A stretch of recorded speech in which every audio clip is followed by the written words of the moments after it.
Once again, another day, another rally. Well, two rallies to be specific this time around. And we're running late as always. So, wanted to get like your guys' perspective, man. Look how clean this bike is. Damn, come look at that one. Damn. So it's double impact today. Two bikes, two rallies, two badges. It's all about the two. Yeah, so let's head out.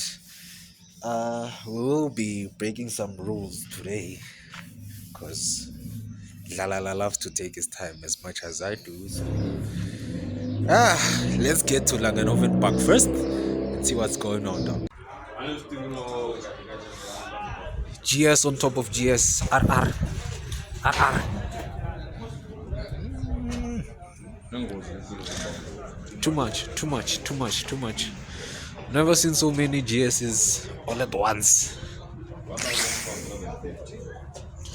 Marley nearly. Maralla MTLR. Ich komme gar nicht mehr.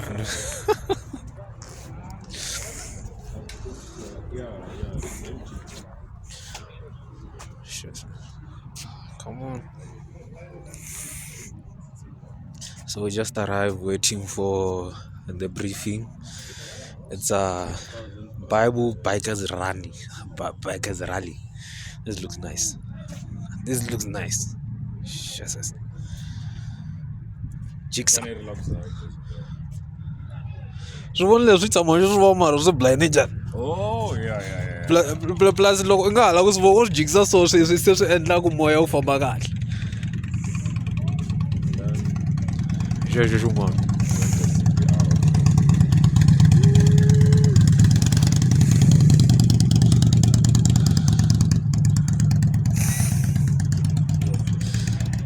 BMW Langenhoven Park. G-string.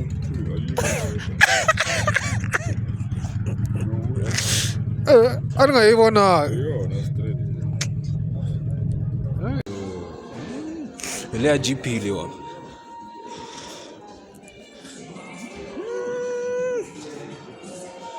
Come on, my dog. Jesus. It's a moped right there.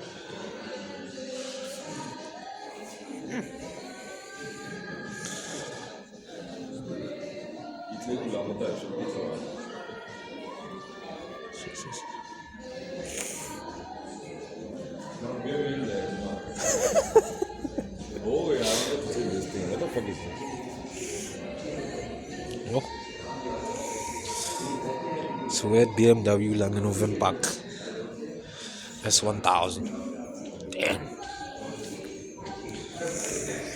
See more GSs at the back there. What's this? An RT. By the way, I need new boots. Maybe something like that right there. And a helmet. Whoa. You see how biker life is expensive? Jesus.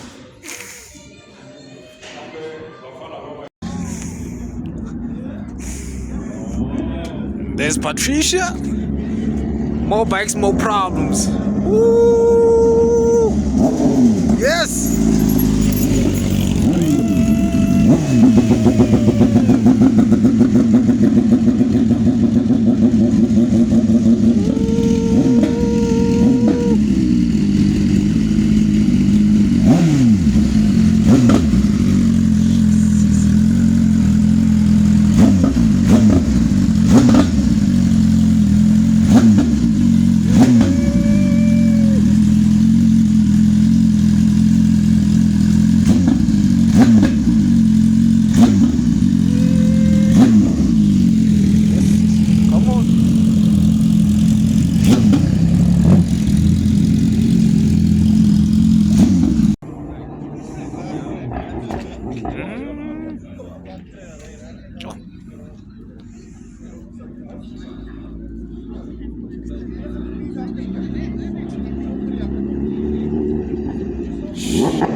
every year we lose so many of our members, of our friends on the road, and it's a sad thing.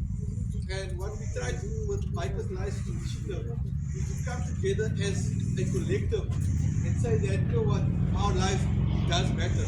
Alright? We try to show what we should do should we be involved in a motor vehicle accident as well.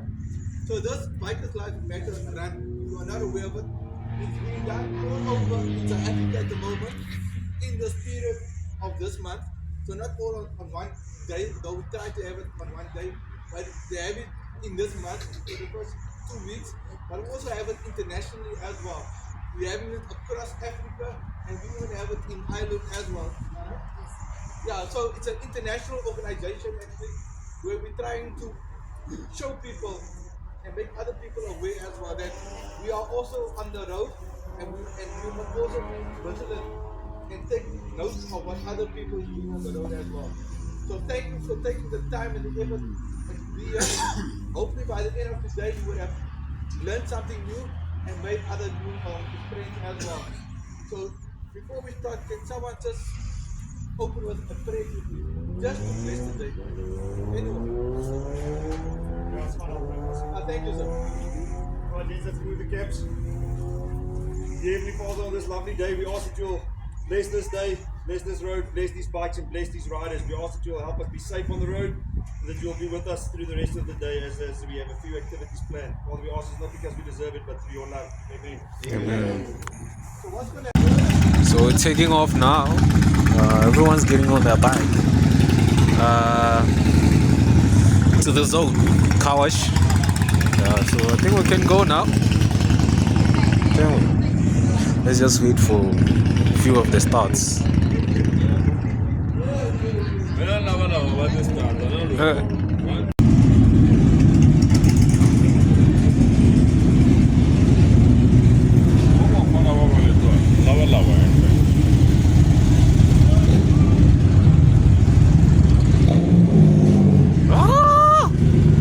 Angeke injini yamovha leya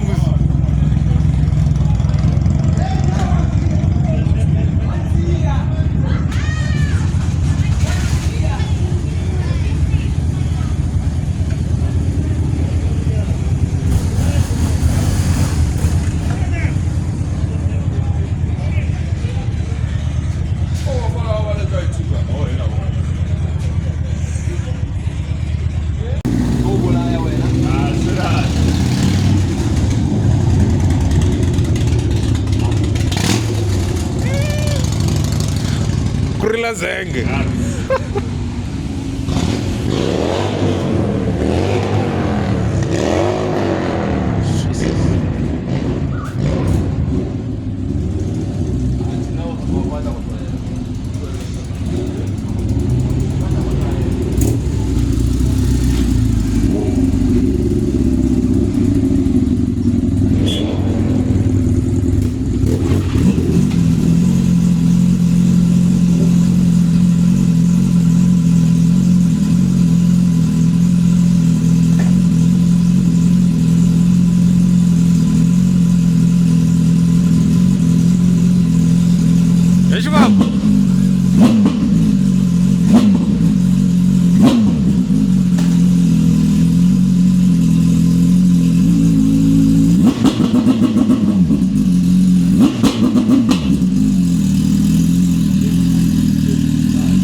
Bueno, que ya está, si no voy a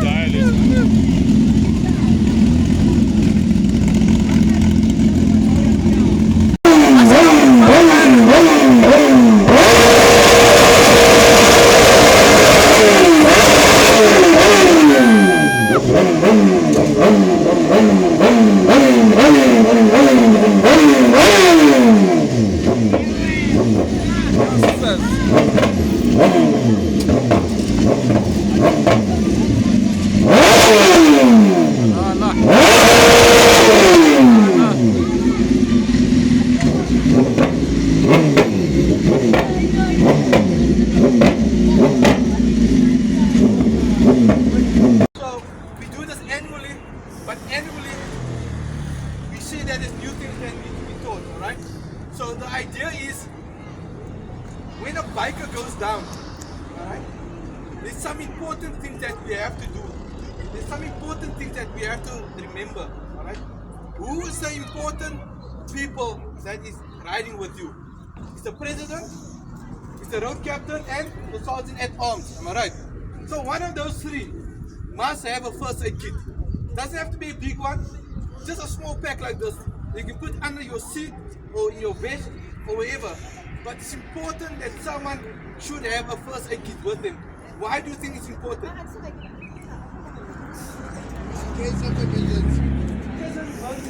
What happens is, if the accident don't kill you, bleeding out is going to kill you.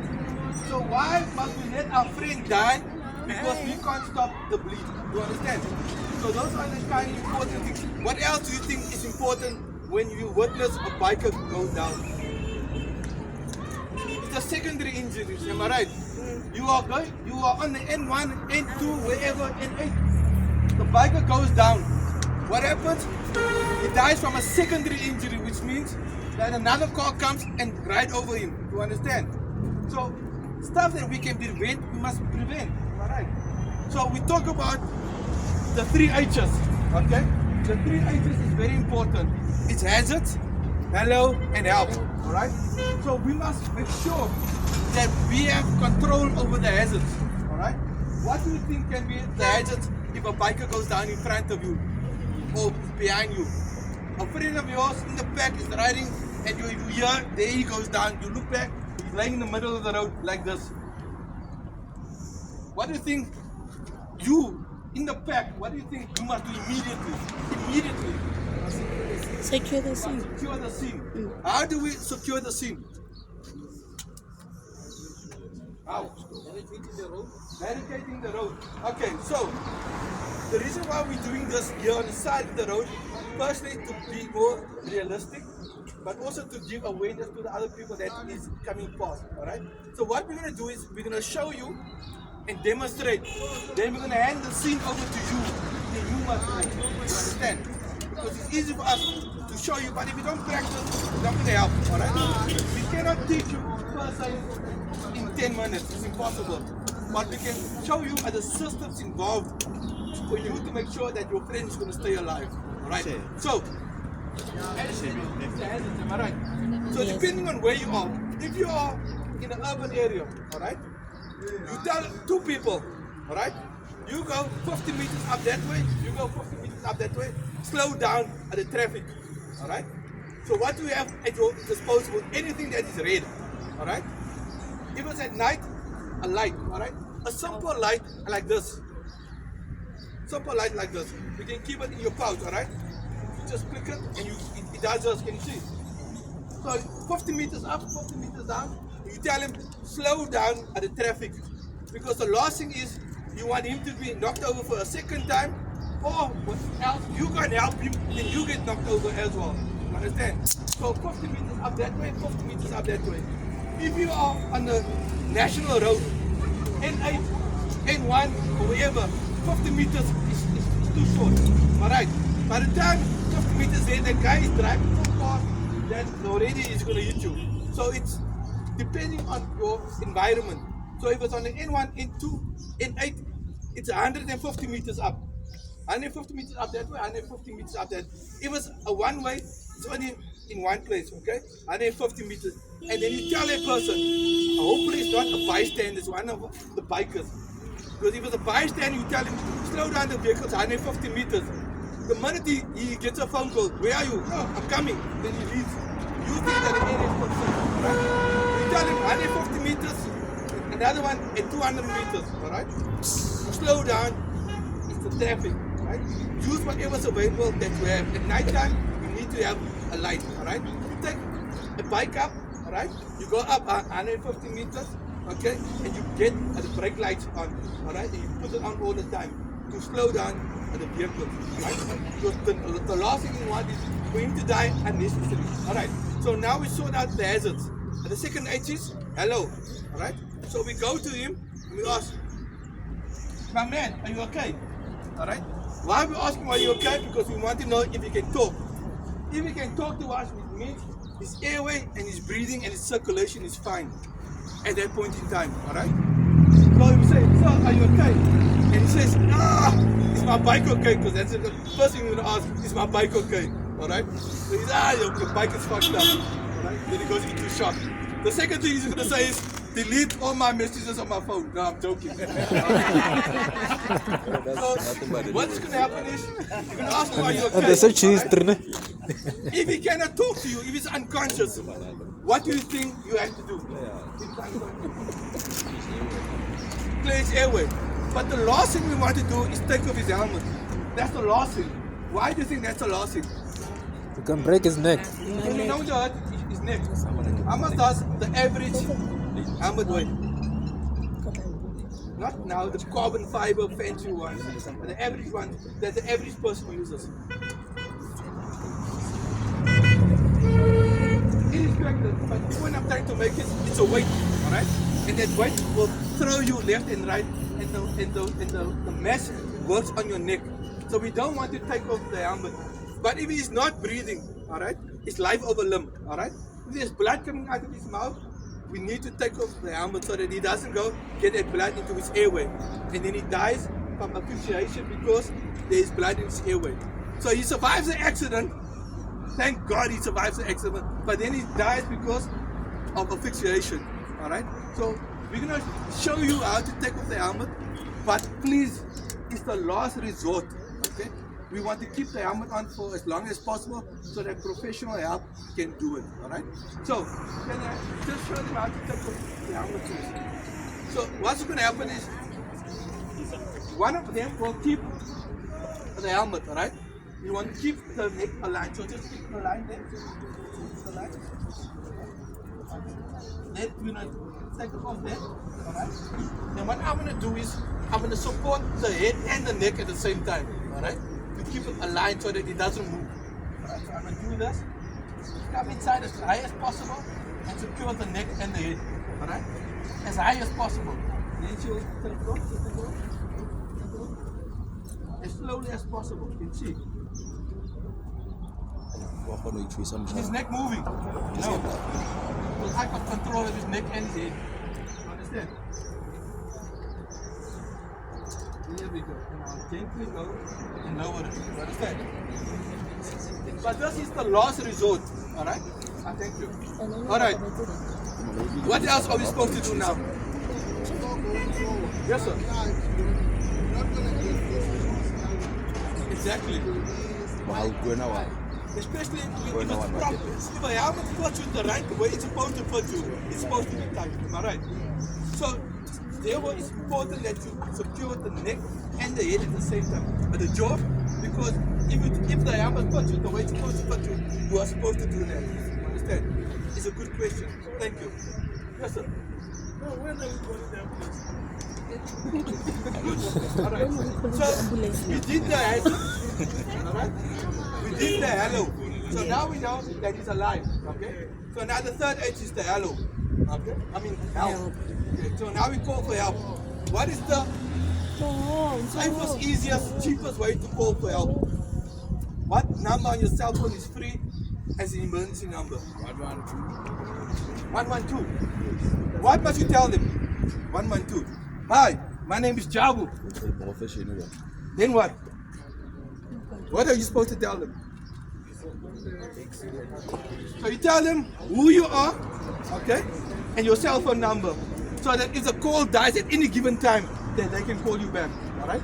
So it's Jabu, my phone number is 083 304 1155. Alright?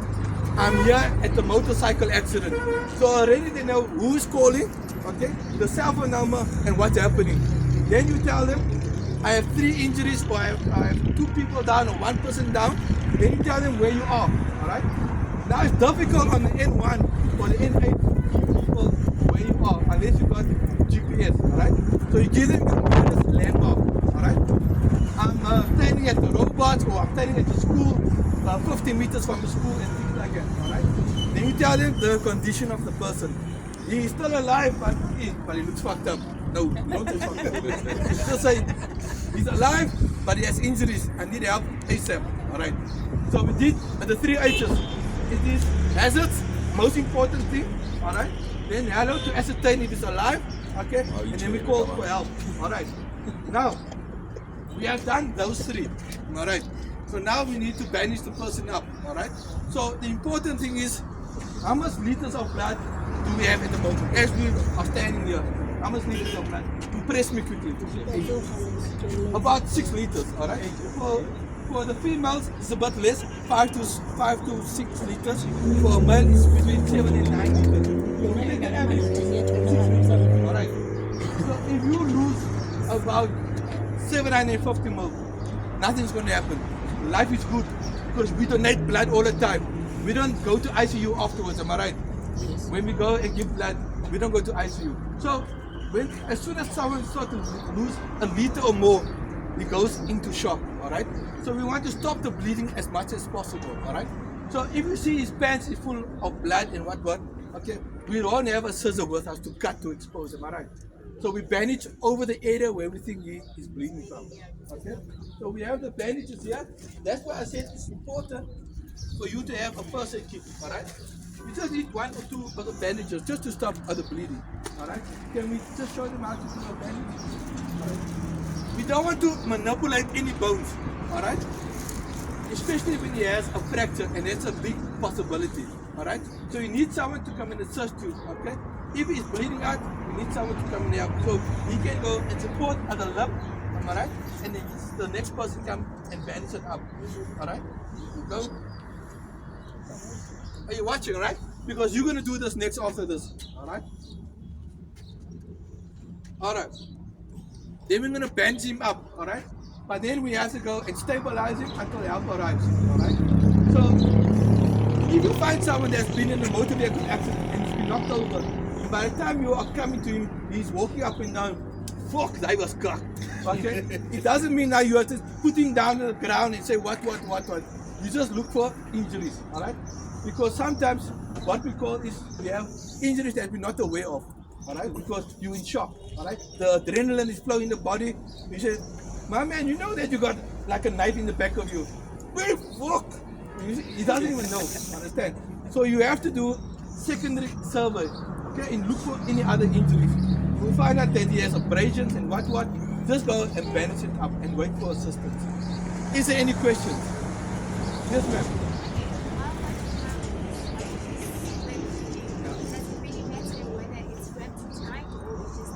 It does matter if it's too tight because we don't want to cut off circulation to the rest of the limb.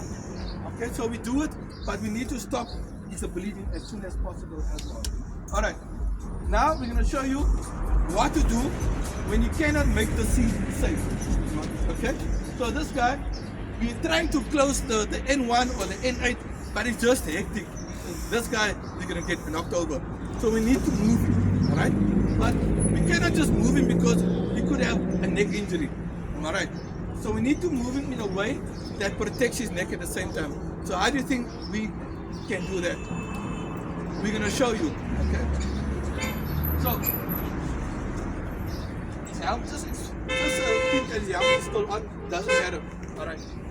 Just go into position quickly. So we're going to show you how to move someone from the middle of the road to the side of the road so that it doesn't get knocked over again. Alright? Alright. So we want his spine to stay aligned with his neck. Okay? Because we don't want the neck to move and the back to move. So the person in the head is in charge. So he's going to say 1, 2, 3 up, and then all 3 are going to go up. Are you ready? And the height is that, the height of the knee. And then you can move left or right. Just move. Left. And put him down. 1, 2, 3. But this is a last resort as well, okay? We don't want to move him unless we really have to move him. But it's on the N1 and we can't make this area safe. Then we don't have a choice. Okay? He's gonna get knocked over again. Or we're gonna get knocked over. Is there any questions?